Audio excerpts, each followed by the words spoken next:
In the stifling deserts of northwest New Mexico lies a 10-mile-long rugged expanse called Chaco Canyon. The landscape consists of high mesas, sandstone cliffs, and arid flatlands, giving the impression that humans would never inhabit this remote area. Which is why it's so surprising that within this desert lie the ruins of what was once an ancient Native American city that was centered in the heart of Chaco Canyon. Chaco Canyon is considered a marvel of engineering because it's a desert landscape. It's a pretty secluded location. Materials had to come from a long way off.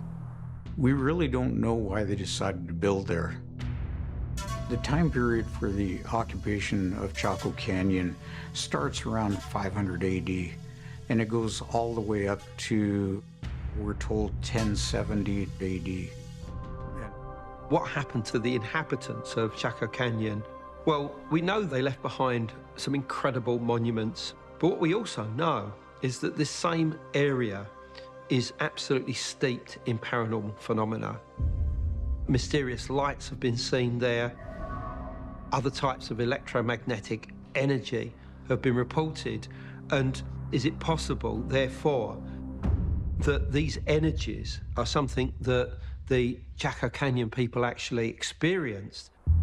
Was the abandonment of Chaco Canyon somehow connected to paranormal phenomena?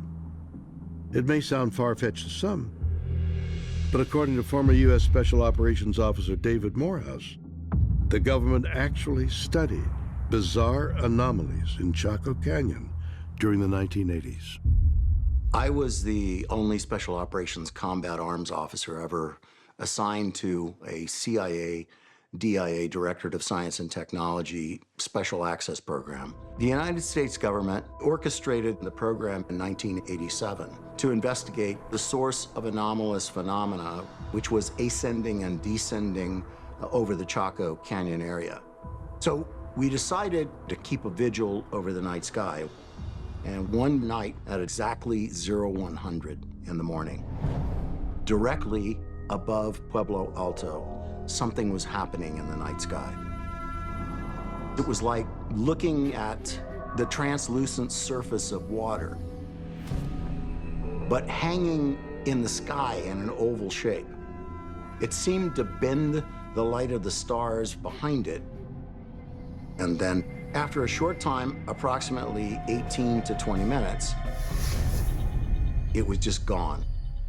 Chattering amongst ourselves about what we just witnessed, we described this as opening and closing, and perhaps that is a jump well outside any scientific reasoning, but it is simply how it felt and looked to us. That doesn't happen without something unexplained facilitating the event. We called it a portal or a vortex that very night. Could there really be a portal in Chaco Canyon, as David Morehouse claims? And if so, might that explain why the inhabitants of this desert city mysteriously vanished? Perhaps further clues can be found by examining a curious rock carving in Chaco Canyon.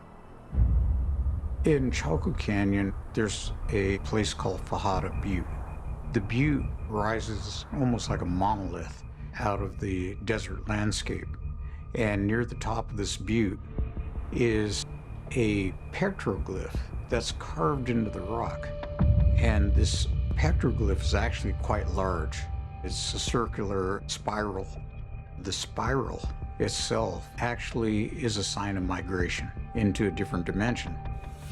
So we're thinking that that could be reinterpreted as a portal also.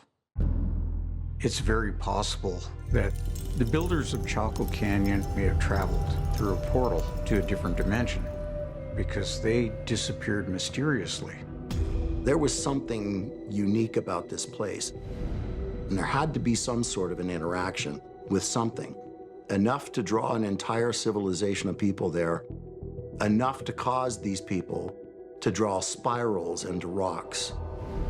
Based on my observations, my interpretation is that A portal exists in Chaco Canyon.